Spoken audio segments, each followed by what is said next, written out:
¿Cómo están, chicos? Buenas tardes. Buenas tardes, doctor. Buenas tardes, licenciado. Bien, chicos, entonces ya damos inicio a nuestra clase en relación a la temática que he estado subiendo. En los videos todavía me falta algunos completar. La anterior semana estaba de viaje, entonces se me hizo un poco complicado conectarme, pero vamos a retomar donde justamente quedamos en relación a la carga de videos, lo que hemos desarrollado en cuanto a temática, ¿ya? Estamos en una nueva unidad relacionada con lo que es el concepto Kaltenbrunner. Como si se acuerdan ustedes, el último concepto que habíamos abordado de forma virtual en tiempo real era el que se llama, deberíamos haber abordado el concepto CABAT, pero esta la estamos dejando para posterior, considerando que vamos a hacer un abordaje netamente de técnicas o de métodos en el orden muscular. Y ahora vamos a hacer un abordaje dentro de lo que es el orden articular, o sea, las técnicas que facilitan el incremento de funcionalidad a nivel articular. Es por eso que estamos haciendo el abordaje justamente del concepto Kaltenborn ahora, ¿ya? Entonces, si ustedes se acuerdan, hablábamos un poco anteriormente en las últimas clases y también en los videos de lo que son las características generales de este concepto, cómo ha sido desarrollado, con qué finalidad, cuál es la utilidad que se le puede brindar a ese concepto actualmente dentro de lo que es la restitución de alteraciones funcionales. No olvidemos que dentro del abanico de métodos y técnicas, las habíamos clasificado en neuromusculares, netamente musculares o miofaciales, y en articulares, ya cápsulo-ligamentarias. Entonces, este es uno de los conceptos que ingresa dentro de este grupo para abordar cualquier tipo de alteración que se dé a nivel de la movilidad de una articulación. Es por eso que nosotros tenemos que analizar las características específicas de cada articulación. Es importante que recordemos que cada una de estas articulaciones en las cuales hacemos abordaje tiene una característica anatómica clásica, pero según la OTM también tiene una regla de análisis. Por eso que también les pedía que revisen los anteriores videos, porque ahí justamente hago una descripción de las características específicas de cada una de las articulaciones según el concepto de la OTM, No olvidemos que la OTM es la Organización de Terapia Manual. Esta organización de terapia manual emite ciertos conceptos básicos en cuanto a la clasificación de las articulaciones, en cuanto a la modificación del tipo de alteración que hay, en cuanto a la evaluación general que se realiza y muchas de las técnicas que se basan en cuanto a lo que es la OTM manejan justamente ese tipo de descripción anatómica en relación a una articulación, ¿ya? Que es lo que vamos a ir viendo detalladamente. Primeramente, al mencionar que es una técnica que va a buscar generar un restablecimiento de alteraciones de orden articular, ¿qué tipo de lesiones articulares, muchachos, creen ustedes que nosotros podríamos restablecer cuando hacemos el abordaje con uno de estos conceptos? Por ejemplo, menciónenme a ver una alteración articular, una lesión articular, que crean que se podría restablecer con este concepto. Un esguince de tobillo, tal vez, Doc. ¿Perdón? Un esguince de tobillo Un podría ser. esguince. Perfecto, Diego. Un esguince de tobillo. Excelente, es una alteración articular. Ahora, si vamos al detalle de qué es lo que ocurre en este esguince, ¿cuáles serían las estructuras afectadas? ¿Se acuerdan que en el concepto Mulligan igual hablábamos de algo similar, ¿verdad? Porque el concepto Mulligan también habla de lo que es esta regla de lo que es la OTM en cuanto a análisis, ¿verdad? Entonces hablábamos un poquitito de las características de las lesiones, del tipo de abordaje con las maniobras, que vamos a verlas obviamente de forma práctica ya cuando estemos volviendo a la universidad, a partir del 15. Pero más o menos en relación a este tipo de lesiones articulares, un esguince de tobillo, ¿a qué tipo de tejido afecta? Digamos que es un esguince de primer grado. ¿Qué se va a afectar en este caso?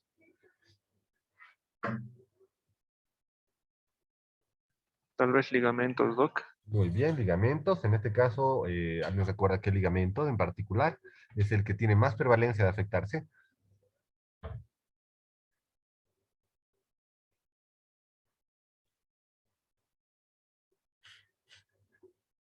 No sé si es el ligamento colateral externo. Está dentro del grupo colateral externo, perfecto, Daniela. Pero hay uno de ellos, ¿verdad? Porque tenemos tres ligamentos colaterales externos en el tobillo. Los tres parten del peroné. Dos van hacia el astrágalo y uno va hacia el calcáneo. ¿Cuál de estos ligamentos será el que se va a afectar con mayor tendencia?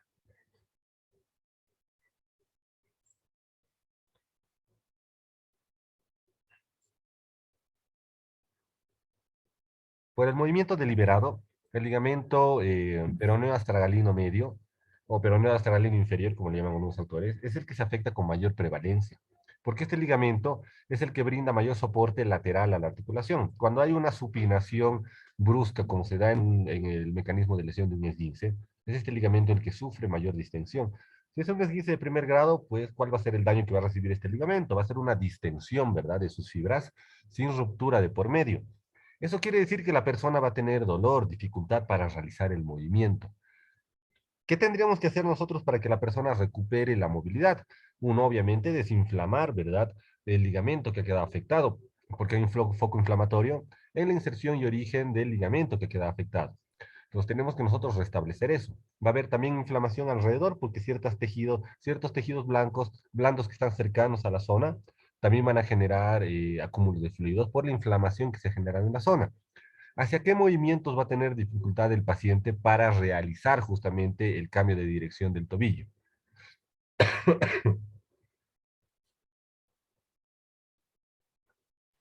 Al realizar la inversión, tal vez, Doc. Ya, perfecto. La inversión, que es la combinación, habíamos dicho, de la supinación, flexión plantar y rotación interna, ¿verdad? Esa inversión va a ser la más complicada, el movimiento más complicado, más doloroso. Entonces, eso quiere decir que estamos nosotros delimitando más o menos qué tipo de afectación va a haber en este tobillo. Ahora, al ser ese el movimiento más afectado, nosotros tendríamos que restablecerlo, ¿verdad? Tendríamos que permitir que la persona haga supinación de manera fisiológica o inversión, si quieren llamarlo así, para que se pueda restablecer la función completa del tobillo en el menor tiempo posible y así la persona pueda retomar sus actividades. ¿Qué sugieren, aparte de toda la terapia previa que se va a realizar para reducir dolor e inflamación? Posteriormente, podemos recurrir a una técnica netamente articular. Concepto Mulligan, concepto Kaltenborn. Diferencias. El concepto Mulligan hemos dicho que es un movimiento pasivo asistido o activo asistido, ¿verdad? O sea, donde se hace un movimiento en primera instancia como parte del rango que puede realizar el paciente y posteriormente se hace un movimiento asistido que generalmente lo asiste el terapeuta para facilitar la locomoción, ¿verdad?, del segmento. En este caso, en el concepto Kaltenborn, todo movimiento que se va a realizar es netamente pasivo. ¿Y por qué se hace movimiento pasivo? Porque lo que se necesita es movilizar las superficies articulares. Se dice, según la OTM, que cualquier problema de alteración de la movilidad de una articulación no trae consigo solamente problemas en el tejido blando que se ha afectado. En este caso, pónganse el ligamento peroneo astragalino inferior. Lo que va a suceder también es que se va a afectar el contacto entre las superficies articulares, porque también va a haber inflamación localizada en esa zona o acúmulo de fluido, lo que va a dificultar el movimiento. Entonces, si la persona tiene dificultad para realizar supinación, ¿qué tendremos que hacer nosotros pasivamente?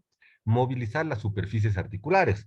Recordando un poquitito, la articulación que se ha afectado en este caso va a ser la tibia astragalina o la subastragalina.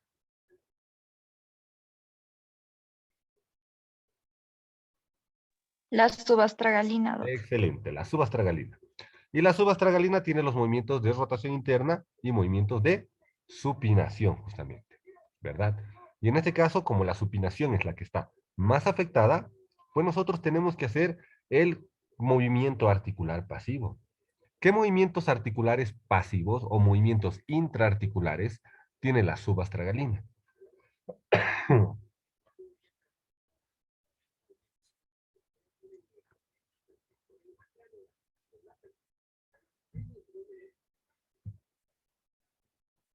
Vamos chicos, recuerden, esto lo hemos visto también en lo que son clasificación de las articulaciones según los movimientos intraarticulares. También hay un video en relación a esto para que sepamos justamente qué movimientos intraarticulares hay y de esa manera podamos analizar cuál es el movimiento que ha quedado afectado y cuál se va a restablecer.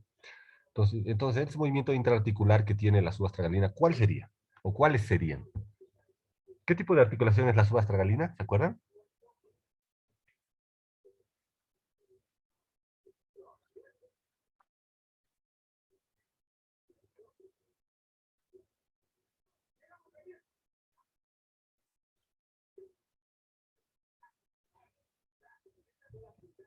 Nada, no se acuerdan absolutamente nada de cómo se en anatomía. ¿Cómo vamos a llegar a la clase práctica, muchachos? Todo va a ser examen en la clase práctica si seguimos así. Subastragalina es una artrodia. ¿Se acuerdan que era la artrodia con más movilidad, incluso más que la articulación sacroiliaca? Esta artrodia tiene supinación y tiene rotación, cosa que ninguna artrodia tiene, porque tiene gran deslizamiento, y este deslizamiento incluso lleva a una ligera traslación. Es la única artrodia que tiene deslizamiento y traslación. ¿Ya? Todas las demás artrodias solamente tienen deslizamiento. Entonces, esta articulación subastragalina tiene que restablecer estos dos movimientos, deslizamiento y traslación. Entonces, quiere decir que nosotros, según el concepto Kaltenborn, tendríamos que permitir que se realicen estos dos movimientos en la articulación. Pero aquí viene la circunstancia, porque todo parece muy simple hasta ahora, ¿verdad? Más allá de que no nos acordemos qué tipo de articulación es esta o la otra, o sus movimientos intraarticulares, parecería simple. La cuestión es analizar cómo la OTM va a clasificar, y también el concepto Kaltenborn va a clasificar a esta articulación artrodia según la forma que tiene esta articulación. Es por eso que nosotros tenemos una... espérenme un ratito, que siempre se nos va. Tenemos una regla básica de análisis de estas articulaciones. Tenemos dos tipos de articulaciones nosotros que van a ser nombradas según el concepto Kaltenborn. ¿Ya? Estos dos tipos de articulaciones son las articulaciones ovoides y las articulaciones sellares. ¿Ya? Características de cada una de estas articulaciones, ovoides y sellares. Miren, una articulación ovoide es una articulación que tiene forma esférica o semiesférica. Y una articulación sellar es una articulación que tiene otro tipo de contacto que no es esférico ni semiesférico. Entonces, dentro de esta regla básica, a las articulaciones ovoides dentro de nuestra clasificación de articulaciones diartrósicas, porque solo las diartrosis, por si acaso chicos, entran en esta regla, no las anfiartrosis ni la sinartrosis. Dentro de esta regla, ¿cuáles articulaciones diartrósicas pertenecerían al grupo de ovoides?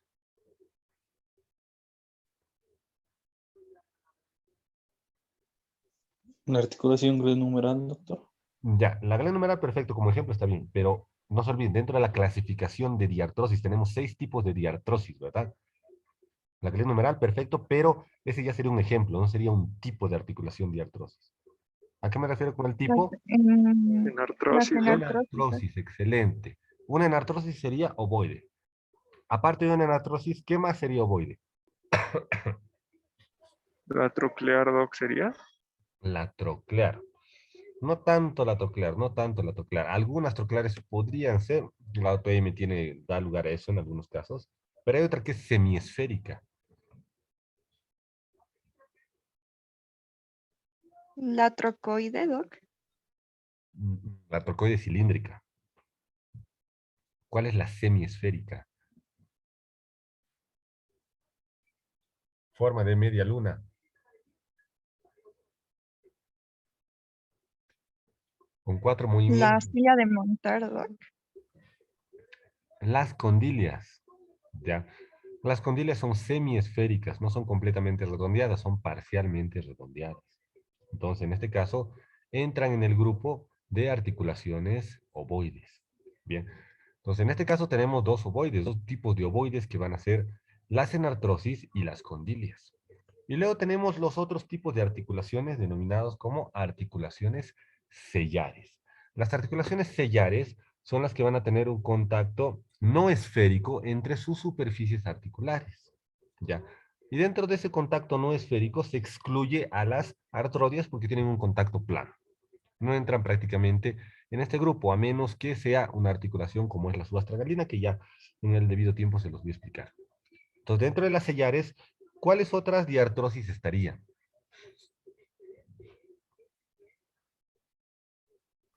El encaje recíproco ahí estaría, yo creo, Doc. Muy bien, perfecto. Encaje recíproco silla de montar. ¿Qué más?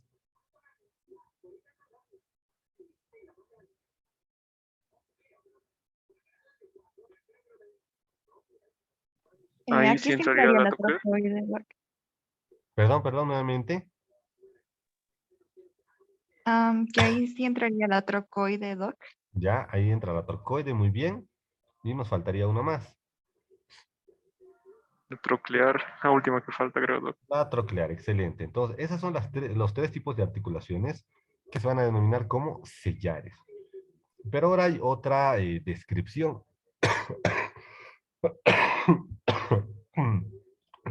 Perdón, muchachos. El viaje nos cayó mal. Ya. A ver, hay otro tipo de descripción. Tanto las articulaciones ovoides como las sellares también tienen una subclasificación. Las ovoides en ovoides alteradas y ovoides inalteradas. Y las sellares en sellares alteradas y sellares inalteradas. Ya.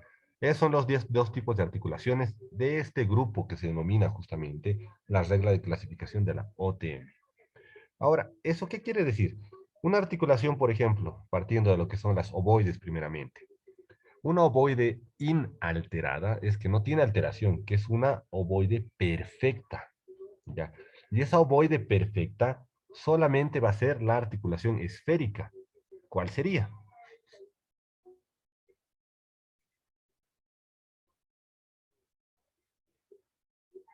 Perdón, ¿cuál era la pregunta, Doc? Ya. La articulación ovoide inalterada es una articulación esférica perfecta. Entonces, ¿cuál sería?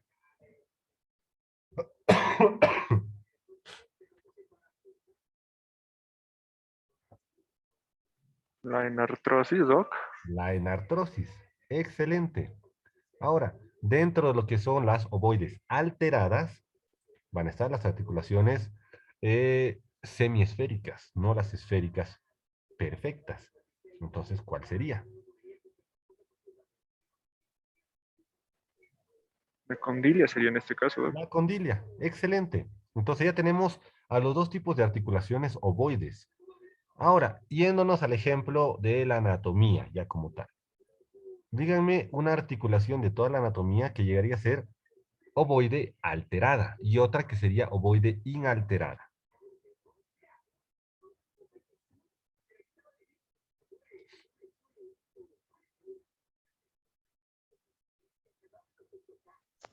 Ahí sí sería la glenumeral, doctor, como inalterada. Ya, muy bien. Inalterada la glenomeral, excelente. ¿Y una ovoide alterada?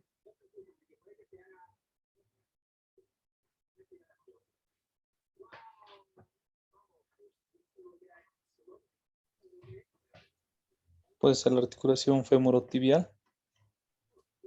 La femorotibial es una troclear.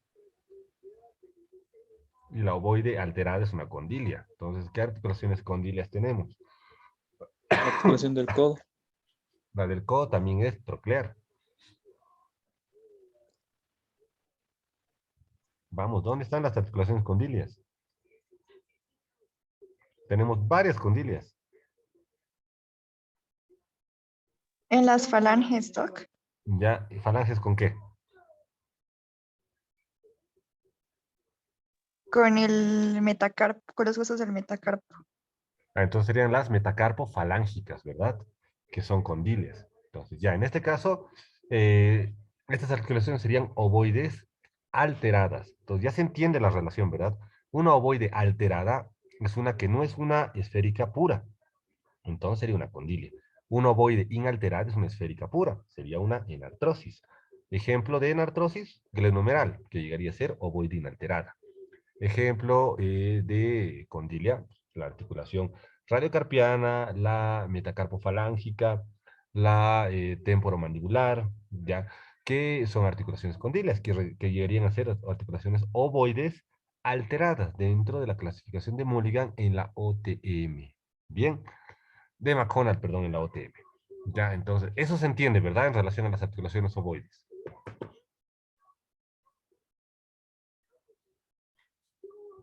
Sí, muchachos, ¿está claro las ovoides? ¿O quieren tal vez alguna explicación más? ¿Ejemplos? Ustedes decidan, chicos. Sí, Listo, se en otro entiende súper bien, ejemplito. ¿no? Por Ya, mi parte, un ejemplo más, licenciado. un ejemplo más, a ver. Si la articulación ovoide inalterada es una enartrosis, es una redondeada, es una esférica pura, ¿verdad? Que tiene tres planos, tres ejes de movimiento, y solamente hay dos en toda la anatomía, la glenumeral y la otra es la... ¿Cuál es la otra? La coxofemoral. Coxofemoral. Entonces la otra ovoide inalterada de la anatomía sería la coxofemoral. Bien, entonces ya tenemos a las dos articulaciones, dos ejemplos de articulaciones ovoides inalteradas. Y como las ovoides alteradas son articulaciones condilias semisféricas, pues un ejemplo era la articulación metacarpofalángica, porque estas tienen solamente dos planos y dos ejes de acción, ¿verdad? O sea, cuatro movimientos. Flexión, extensión, abducción, aducción en el caso de la metacarpofalángica. Otro ejemplo, el caso de la radiocarpiana, que tiene flexión, extensión, desviación cubital, desviación radial, que al ser una articulación o al ser articulaciones de tipo condilia, pasan al grupo de las ovoides alteradas. ¿Por qué alteradas? Porque están modificadas. ¿Ya? Las inalteradas no tienen modificación. Entonces, dentro de la descripción que hace McConnell, que es el que ha hecho justamente esa clasificación dentro de la OTM, es que a las articulaciones esféricas y semisféricas se las agrupa dentro de esto. Ya articulaciones ovoides, dentro de esta descripción. Ahora, tenemos la otra descripción de articulaciones de tipo sellar. Las articulaciones sellares habíamos mencionado que son encaje recíproco, está la troclear y está la trocoide. Ahora, una articulación sellar es un contacto perfecto entre dos superficies articulares que van a encajar entre sí para permitir gran movimiento en dos planos y en dos ejes. Esas son las sellares inalteradas. ¿Ya? Entonces, de estas sellares inalteradas, que realizan su movimiento en dos planos y dos ejes distintos, por lo cual tienen cuatro movimientos, ¿cuáles llegarían a ser? ¿O cuál llegaría a ser? Hay solo una dentro de todas las diatrosis que tiene estas características.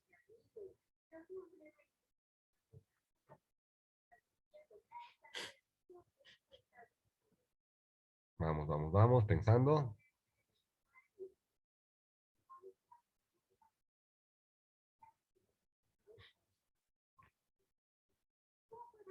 No es la trocoide, Doc. Mm, La trocoide tiene dos planos y dos ejes de acción. ¿Estás seguro, Diego?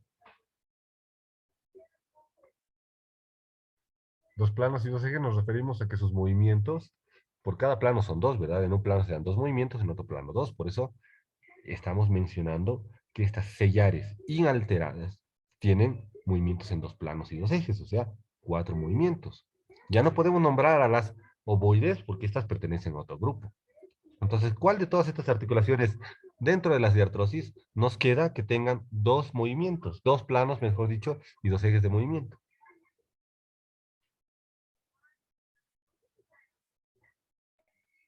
Podría ser encaje recíproco, Doc, o sigo intentando. Es la única. Estamos bien, Dieguito. Es la única que queda, porque es la única, aparte de las condiles, que tiene cuatro movimientos en dos planos y en dos ejes distintos. Entonces, las de encaje recíproco o silla de montar son las articulaciones denominadas como sellares inalteradas, ¿ya?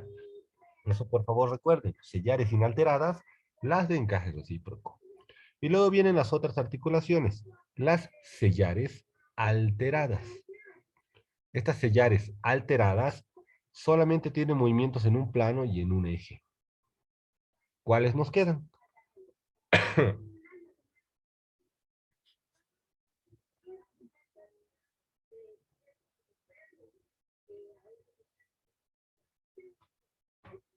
La sinartrosis, Troclear y doctor. trocoide. Perdón, a ver nuevamente. Troclear y trocoide. Troclear y trocoide, muy bien se leí. Son las únicas dos que quedaban, ¿verdad? Con movimientos en un plano y en un eje. Entonces, ¿se dan cuenta? Ya hemos realizado la clasificación, tanto en ovoides y en sellares, por la forma. Ahora vamos a poner dentro de las sellares ejemplos. Ejemplo de una sellar inalterada en la anatomía.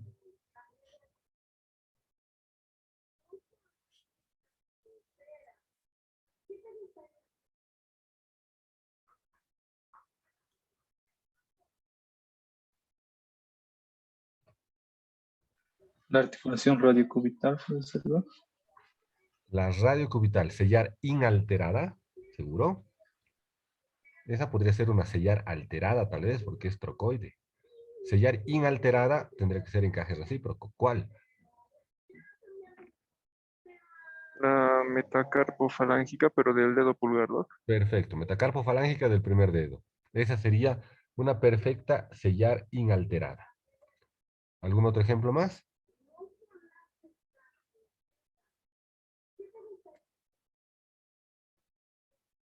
La articulación externo-clavicular. Ya sería otra sellar inalterada. Y dentro de sellares alterada, pues que están las trocleares y las trocoides. Una ya la mencioné hace un momento. Radiocubital superior e inferior sería una sellar alterada. Otra sellar alterada.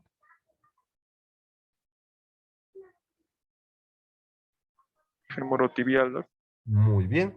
La femorotibial. Y ahí tenemos dos ejemplos de sellares alteradas.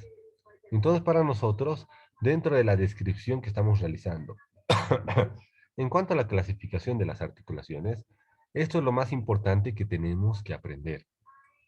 Porque esta clasificación estructural de las articulaciones nos sirve para posteriormente elegir la terapia, ¿ya? Porque la terapia va a depender mucho de lo que es dos tipos de reglas que también vamos a aprender en la siguiente clase, que son las reglas cóncava y la regla convexa de movimiento, que son dos tipos de análisis diferentes en cuanto a la movilidad que una articulación presenta, ¿ya? Pero eso también con bastante detalle se los voy a ir explicando en la siguiente clase porque necesitamos más tiempo, además que en esta me imagino que por las cuestiones de la caída de WhatsApp, muchos no se han podido conectar. La siguiente clase ya, me imagino que la mayoría vamos a estar conectados y vamos a hacer la descripción justamente de todo lo que se da en relación a las articulaciones sellares y a las articulaciones ovoides según la regla de movimiento, que es la regla cóncava y la regla convexa. Porque a partir de eso es que ya podríamos nosotros decidir cuál es el tipo de terapia que se tiene que realizar en relación a la articulación que ha quedado afectada. Si nos remontamos al primer ejemplo que estábamos dando en relación al esguince de tobillo, entonces, ¿ustedes creen que esta articulación subastragalina pertenecería a uno de estos dos grupos, grupo de ovoides o grupo de sellares? ¿Con cuál tendría un poco más de relación?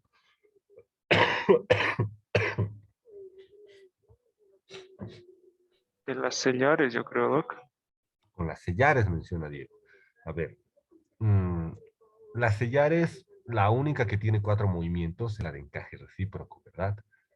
En este caso, la articulación subastragalina no tiene tal vez tanta forma de encaje recíproco, sobre todo por la parte superior del calcáneo, que es ligeramente redondeada.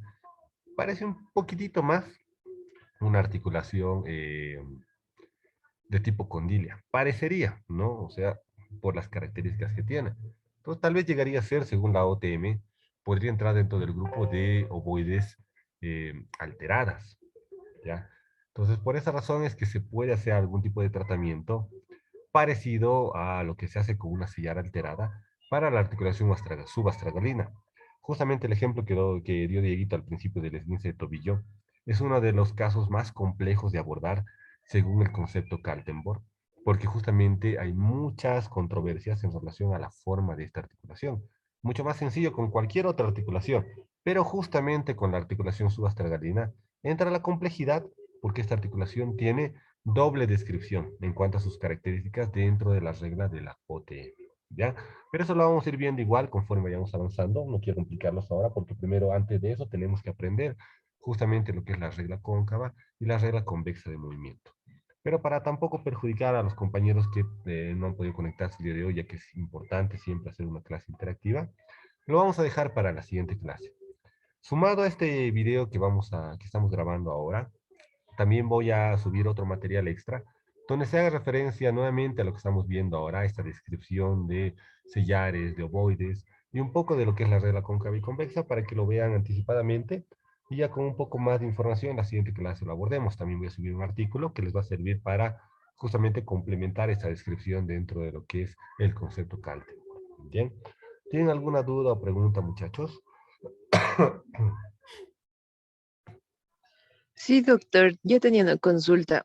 Este método o concepto de Kaltenborn, ¿podemos aplicarlo en una persona que tenga una poscirugía de malleolo externo y malleolo interno con placas y clavos Sí, para retornar a la movilidad? ya, perfecto, Celey, porque muchas veces sí analizamos, ¿verdad? Solamente un modelo anatómico, pero en algunos casos hay un modelo de reconstrucción articular, ¿verdad? Incluso un modelo de reconstrucción articular podría ser con una artroplastía de por medio, o con la inserción de algunos elementos de fijación, como tú lo mencionas. Si hay primeramente solamente medios de fijación de por medio, por una fractura cercana a una articulación, el concepto Kaltenborg es muy útil porque la articulación después de que ha pasado, perdón chicos, no es COVID por si acaso, así que no se preocupen. Después del episodio de la lesión que ha pasado, va a haber un tiempo de inmovilidad, o sea, de impotencia funcional, en la cual se va a reducir la movilidad de la articulación y también el contacto entre las superficies articulares. Entonces el concepto Kaltenborg es bastante útil para evitar justamente esta reducción del rango de movimiento y del movimiento intraarticular y para mantener la amplitud de movimiento del paciente. O sea, si ya se ha reducido y el paciente lo abordamos después de la cirugía, después de un tiempo de inmovilidad marcado, nos ayuda a restituir rápidamente el rango de movimiento que se ha perdido. O sea que a la respuesta sí es muy útil para este tipo de casos. En el caso de que haya una artroplastía, también se tiene que utilizar, bueno, se puede utilizar pero dependiendo de las características de la artroplastía, si es completa, incompleta, de qué segmentos es. Entonces, ya habrá que analizar con un poco más de detalle, que yo creo que nos da el tiempo también en esta unidad para poder verlo ya como casos excepcionales. Ay, está bien, doctor. Es que yo tengo una paciente que con esa situación, que ya está reanudando su marcha, ¿Ya? pero siente un poquito de dolor a lo que me menciona, o sea, le da miedo colocar todo el peso en ese pie ¿Ya? Entonces, y la verdad no sé qué técnica utilizar para reducir su dolor y aumentar su movimiento articular. ya. Para reducir el dolor, una de las alternativas sí podría ser este concepto, ya que al hacer el movimiento intraarticular también facilita el deslizamiento y por tanto la reducción de focos inflamatorios que son los que permiten que el dolor se manifieste progresivamente y se manifieste continuamente en la persona. Entonces, este movimiento interarticular es bastante útil. Por eso también vamos a ver dentro de lo que es el concepto Kaltenborn, cuando la persona tiene una limitación hacia un movimiento, dependiendo si pertenece a una regla cóncava o convexa, en relación al tipo de articulación, si es ovoide o sellar, se hace un procedimiento de movilización específica.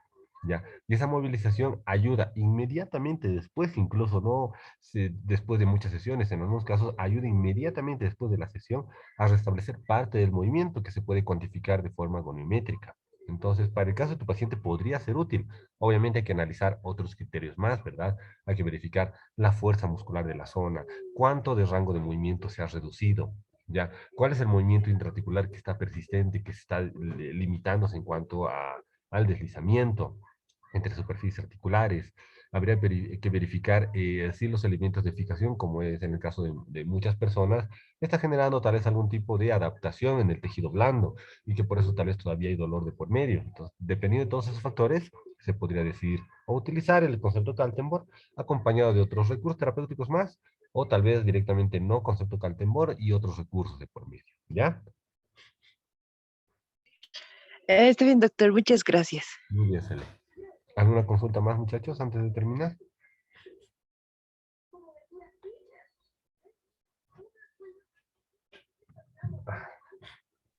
Doctor, buenas tardes. Dale. Una pregunta, no está relacionada directamente al tema, pero igual es una curiosidad. ¿Me podría decir, no sé si usted supiera, cuánto tiempo tarda el cerebro en reconocer un movimiento como ejercicio? Digamos, como realizamos movilizaciones articulares activas, pasivas, con cierto número de repeticiones.